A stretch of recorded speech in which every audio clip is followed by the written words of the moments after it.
Well, here I am out here at the job site again. You remember this area here. Here's where the front door is going to be.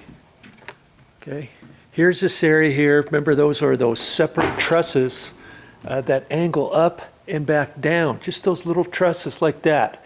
And I was wondering how they were going to tie in the rest of the roof, because remember, these trusses over here were way up high, and I was like, how are they going to connect the roof line from here across the top of this over to the other side? Because you don't want too many hips or valleys in here. I wasn't quite sure how they were going to do that, and now I'm seeing how they do it. I'll show you here in a minute. See, they had to put this plywood up here first. Okay, so they got the plywood up. All right. Then on this side, remember they had these trusses over here were stopped right here. Okay, so after they put the plywood on this side here, look what they've done here. Okay, there's more trusses up there, and they've attached them. And my word, these trusses are stepped down. It's kind of hard to see in there. Okay, but each one of those trusses is a little shorter than the next one, a little shorter than the next one, a little shorter than the next one, and they just set on top of the plywood up there, going up at an angle. And each one of those had to be, they had to design this such to where once they installed those, the tip of all of the trusses are at the same height. Okay, going all the way through there. So when you look at the roof goes all the way up to the top and then all the way back down on the other side. And I was wondering why there was a few trusses left. He had a little stack of trusses over here the other day, and see, man, they hardly have anything left. This is the remnants of their truss material.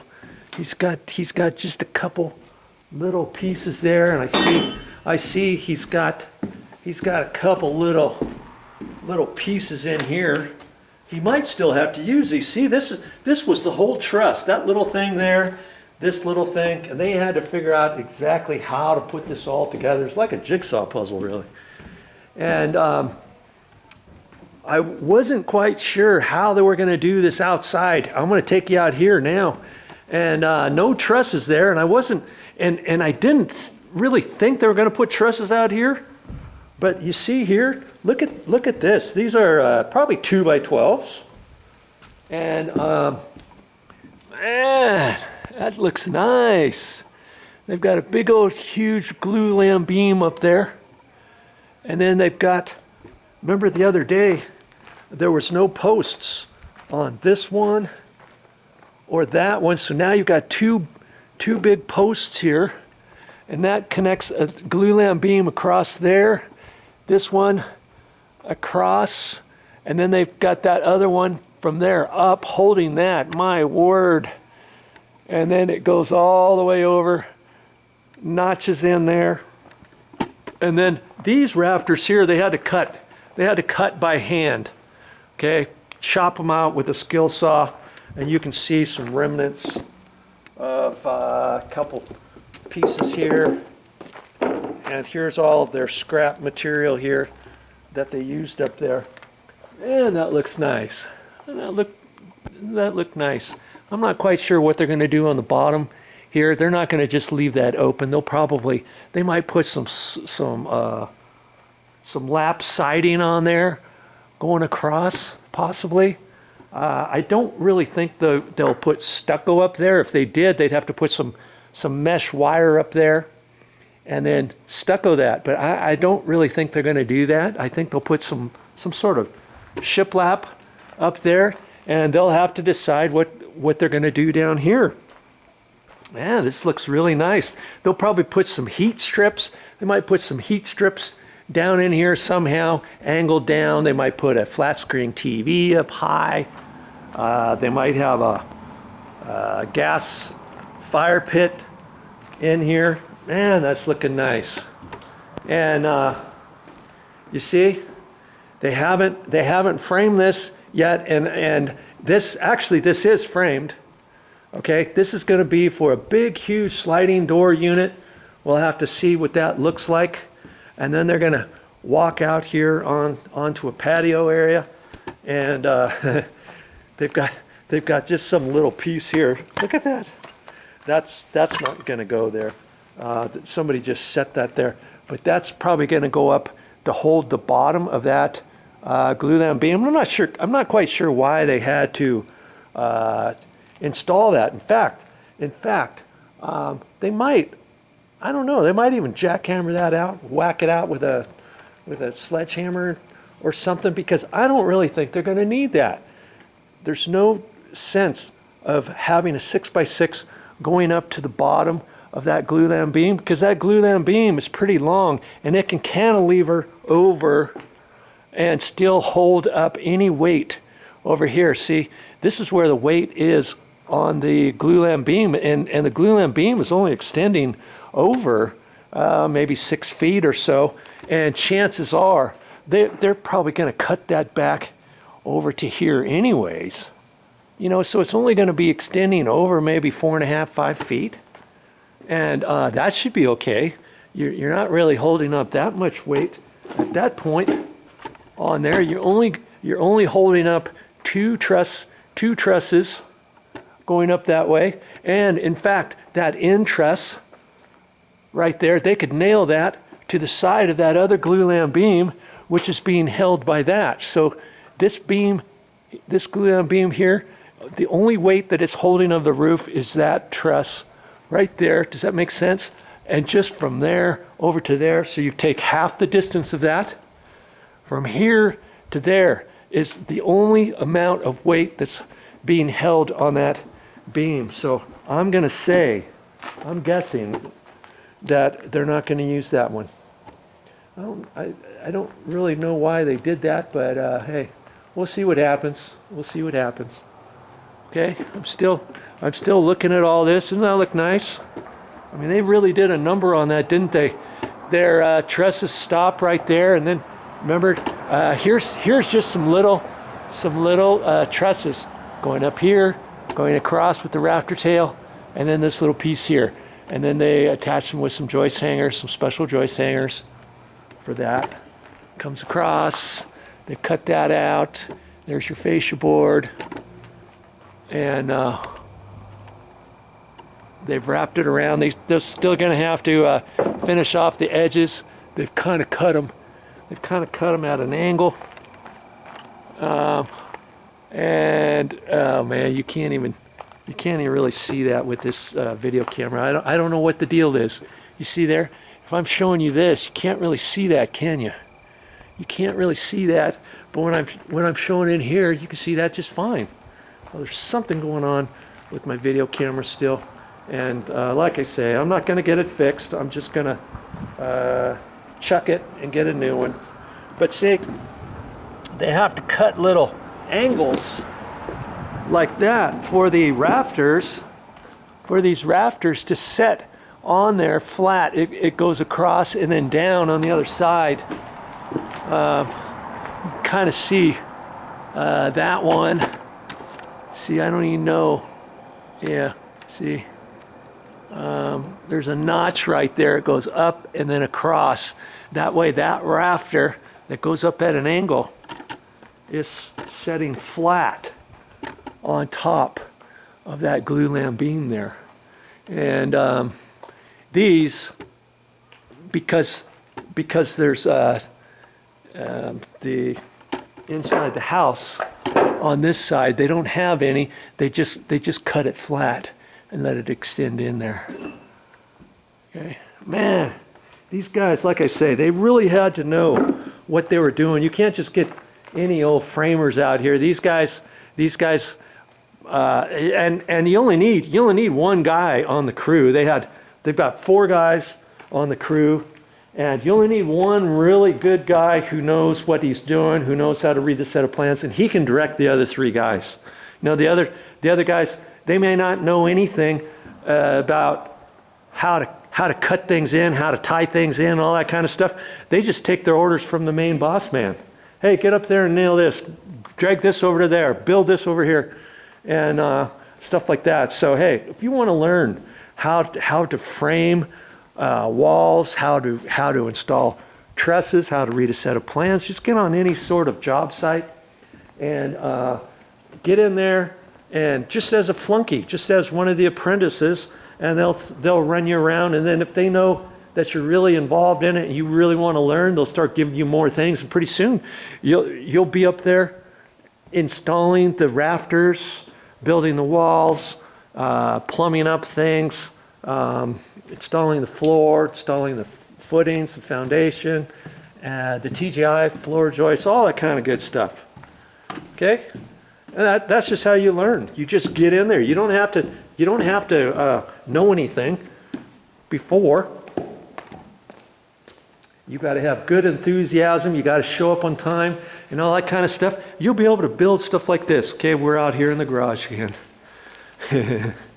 And oh, I was going to show you this. See, this is one of those bird stops. This is how they do it. They take a 2x6. See, they just take a small little 2x6 like that, and then they drill their 3 holes, and they cut a piece of this wire like this. This is foundation vent wire, and you can get it in a roll, and they just cut it and then staple it. Boom, boom, boom, boom. And then you flip it over, and that's your bird stop. But see, this one here, you see why they couldn't use it? It cracked in the middle. And so this is just a throwaway one. I don't know why they drill them so close together. We used to drill them a little bit further apart because you know, you're liable to get stuff like that when you're drilling so close together. And drilling those holes with a big drill, oh, you got to watch yourself on those. A hole hog, we call it a hole hog, because you got to have a drill bit that big, and then you've got to hold it just right and wrench your arm off if you're not watching it. If you're not watching, I mean, it's really something to behold, to know how to use one of those. And see, remember I was talking about Tyvek wrap? Well, this stuff here, this is what they're gonna install. This stuff, and it's hard. It's hard to rip too. It's really stout stuff. And let's just see what the name. Oh yeah, sure enough, it is Tyvek. See. Right there, Tyvek, and it's from DuPont, and they call it home wrap. Okay, and I think, I'm not sure how tall that is. I think it might be 9 feet tall. I'm not sure now. And it's probably 150 feet long or something. Here, let's see. Look at that. I guessed right. See, 9 feet by 150 feet long, and just a little roll like that. And this stuff is hard to rip. You know, I mean, if I wanted to, I could rip it, but it's really stout stuff, and it works out really good when you're installing it. And I'll show you another time on the outside after they get it installed. And it's best to have at least 2 guys installing that. One guy's holding it up and kind of unrolling it. Another guy's behind there, tap, tap, tap, tap, with a hammer tacker. You just go to town. You've got to know how to put it on and stuff. And I was still kind of curious how they were going to do the windows. And we'll see. Are they going to put the home wrap on it now? Are they going to put the home wrap on it? Let's walk out here for a minute.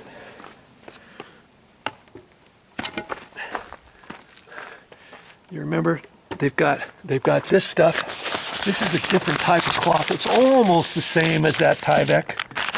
Okay, but they've done that around each window. This bottom piece goes up, and they've wrapped it over the top like that. See, and so my question is, at this point, are they going to install that Tyvek paper first? Are they going to put it over the top of this entire thing and leave this? If they do, are they going to slide it underneath this and notch it around here? And then if they do that, how are they going to go around this here? Are they going to slip it in underneath? I'm not quite sure. It'll be interesting because, like I say, I've seen it done both ways. I've seen them wrap the entire house with Tyvek without even putting this stuff on, mind you, and then putting the windows on, and then using something like this where there's some sticky on the back side, the entire thing, and then they pull the back of that off, and they overlap that right over the window flange. I've seen them do it that way, but see, now this one, they might do it entirely different. Maybe that Tyvek wrap, maybe they're going to wait until the windows are installed first, and then wrap everything so that the window flops in right over the top of this, the flange, and the flange on that, and then that top flange, chances are they're going to leave that, and then they'll put another layer of this white stuff, like this, over the top of the window flange. Doesn't that make sense? That's why none of the top windows are done yet. See? They've just done the bottom, and then see those over there? They've just done the three sides, the bottom, and that's it. Okay? So that'll be another time for sure. Okay? So they're getting there. The last time I was here was a couple days ago, 2 days as a matter of fact, and so they had 2 days worth of steel framing. That gave them the framers who were doing the roof. They got the rest of that plywood up. They got all those trusses installed on the back side of that. Got that all tied in. Got the trusses over here tied in. And see on this side, hey, I didn't even look on this side yet. I'll bet you it's the same way. Let's back up here. Let's see if you can see that. You see how the trusses are there? Yeah. So the same thing here. They just stepped the trusses up there. Boom, boom, boom. So each truss was shorter than the next one, shorter than the next one, shorter than the next one. And they had to line these up, and then they had to go down the other side. And that's something how they did that. So they had to build this roof first. This one with these scissor trusses.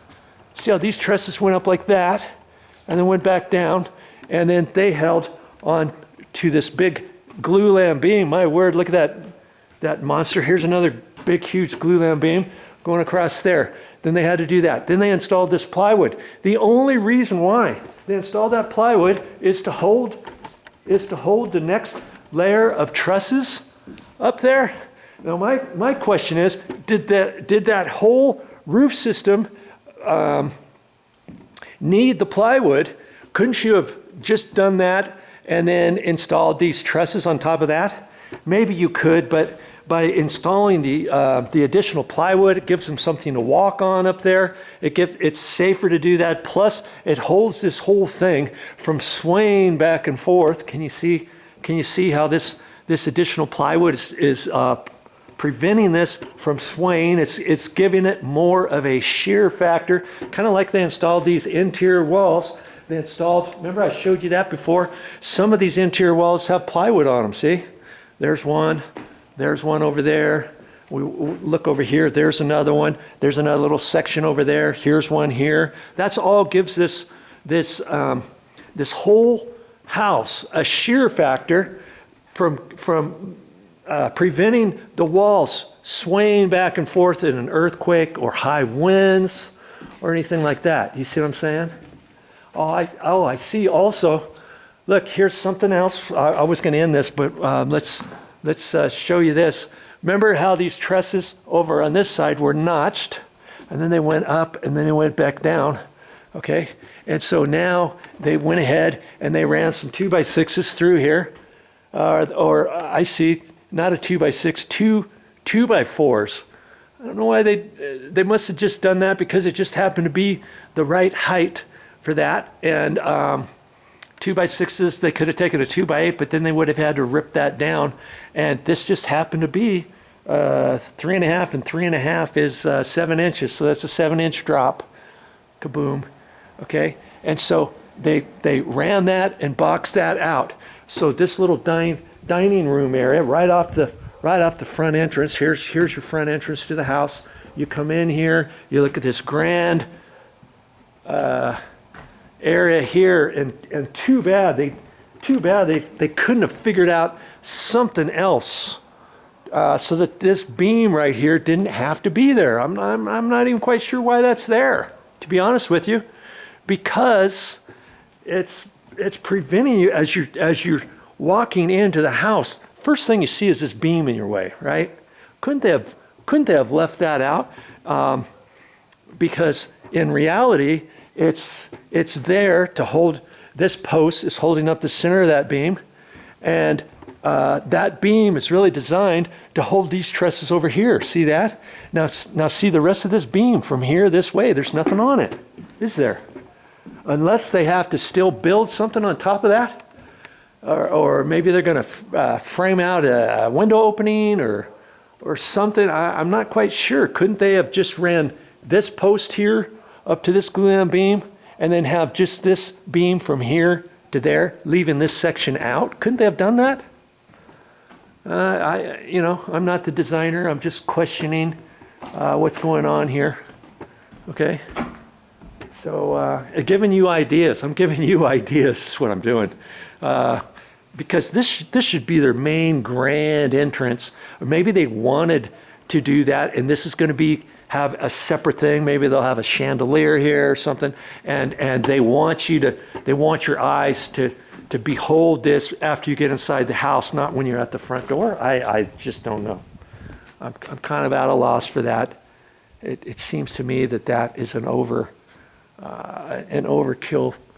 there for something, because all the weight of the roof is held up by these joists, these trusses going up, coming back down, going up, coming back down. See, all the weight is transferred onto this glue-down beam. All the weight on this side is transferred off to that wall. There's nothing setting on top of that glue-down beam from there over to there.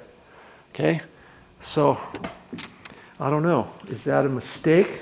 Is that something later on that the owner's going to come out here and talk to the general contractor? Hey, is there a way that we can do away with that? How could they do away with that at this point if they wanted to? See how this post base, or this post bracket up there, extends beyond the edge of this by a little bit. Well, if they were to ever think about taking that out, they'd have to cut the line, leave the bracket there, cut the line here, furthest out to the side, maybe furthest out. So this whole, no, I guess you could just only do that one side, let's say, and leave it, and have it go straight up to the roof. I don't know. Well, the other thing that I'm seeing now is you've got two different angles. Because this section is a standalone section, whereas this ceiling is not the same height as when you get in here into the grand area here. Do you see what I mean? These are way up higher than this. So this sheetrock ceiling is going up high. This sheetrock ceiling in the front entrance is coming down lower. Do you see what I mean? And so you've got to have some sort of transition there. And they wanted that transition above the glue-down beam is all I can think of. And they're probably gonna frame this out. It's my guess. My guess is they're gonna frame and put a little pony wall on top of this glue-down beam. I'm answering my own question now, right? And so you're not gonna be able to see through there. So when you're at this front entrance, you're not even gonna see through there. That's probably going to be a wall up there, is my guess, right there. Okay, and then this section is all going to be grand, high cathedral ceiling is called when it comes up at an angle. That's the cathedral ceiling, and then as you walk through where this glue-down beam is, now this ceiling goes up higher. So I guess that's why they put that glue-down beam across there. Okay, all right. So I think that's about all I'm going to talk about for this particular video. See, look at all these big rafters. These are 2x12s, and here's another 6x6 post. So it almost tells me they're really not done. They're really not done with this yet. But all of this looks okay. I don't really know where they're going to use any extra ceiling material. Okay, and it just might be overage. Maybe whoever ordered the material didn't order it just right. They ordered too much. Lots of times it's better to order just a little bit more than a little too less, so that when you got your 4 guys out here, they're not like, oh well, we had to cut off sooner than normal because we ran out of material. You never, that's a no-no. You never want to run out of material on a job site for your framers and stuff. And I see this post here. It's got a big wow in it too. And that's another thing. That's another thing. When you get wood, you know, and you order it and stuff, if you're not picking it out yourself and you're ordering it, maybe that's another reason why. I could see this has a slight twist in it. Maybe that's another reason why they got some overage, because you figure, hey, we're gonna have at least one that we're probably not gonna use. You don't want to put a big old twisty 6x6 up because, well, that's all we have. We don't know what else to do. No, you don't want to do that either. Okay, so they got a little bit of material left here, looks like, and that's okay. You know, they got some scrap here. It's always nice when you get on a job site that your scrap is to a minimum, because any scrap somebody had to pay for all this wood. They may not use these. Here's a 6x6 is 4 foot long. Another one that's 3 foot long. You know, in hindsight, could they have gotten some longer ones? Could they have gotten some shorter ones? Different things. Had they have ordered it properly? Yeah, probably. But you know, here's another extra piece. Here's a nice extra piece of 6x6. They're probably never going to use. Probably 8 foot long. They probably had a 16 footer, and that's a 7.5 foot long piece left because they didn't need it. Had they have known the exact heights of all these, they could have got some shorter ones. You know, 2 10s instead of a 16, 2 16s, and because they thought it was going to be longer than a 10 footer or something, and they were hoping to get 2 pieces, or they didn't think they could get 2 pieces out of one. Well, they could have ordered some that were a little bit smaller, you know, stuff like that. It's just different things you learn as you're going, because all of the extra stuff, hey, that's money out of your pocket, especially if you're building on your own. So you see, here's a 2x12 here. That's about 10 feet. Here's some 6 by 10 beams, header material. That's probably going to be waste. You know, some of this plywood, they're not done up on the roof, but if they have short pieces, they need to have somebody carry their stuff and say, hey, here's the stuff that we have left. If we have any short pieces, here's some pieces we need to use to get rid of before we start cutting a 4x8 sheet and cutting a small little piece, because we forgot that there was a piece here, there's a piece there, there's another piece around on the other side of the house, there's a long piece. Maybe they needed a rip, you know. Well, here's a couple rips here. See, 3 feet, 3.5 feet by 7 feet long. You know, if they need something like that, hey, here's a couple pieces right here. So that kind of stuff there, and here's some pieces over here. See this? Look, here's some pieces. So they've already kind of stacked some pieces up. My word, here's 2. Now these look like short of 4 foot, 3.5 feet, 6 feet tall. 1, 2, 3, 4, 5 pieces there, 2 pieces there. Look at all this stuff here. You start adding that stuff up, and you know, it comes right out of your pocket if you're the owner builder. You know, if you contracted with a contractor and you're the owner and he gives you a price, then hey, it is what it is. And at that point, it's the contractor who's responsible for ordering all of his material and stuff. He's not going to go back to the owner and say, well, you know, we were short 3 pieces of plywood and I want to charge you an extra $75 for the material. No, he's not going to do that. You see what I mean? But it's up to him because now the money's coming out of his pocket, not the owner. Okay? So, anyways, just a few things I wanted to show you, and I'm glad you stuck around. Hey, if you want to watch any of my other episodes, you can go to my main YouTube channel page, click on playlists, and scroll down to how to build a house. Well, that's all I got for this time, but I'll be back with more videos. And what am I going to talk about next time? Oh, I'm going to make a quick little video before I leave talking about the plumbing, because I happen to see that there's some plumbing pipes here. So I'm going to make a quick video before I leave. So check that out. It'll be on my channel.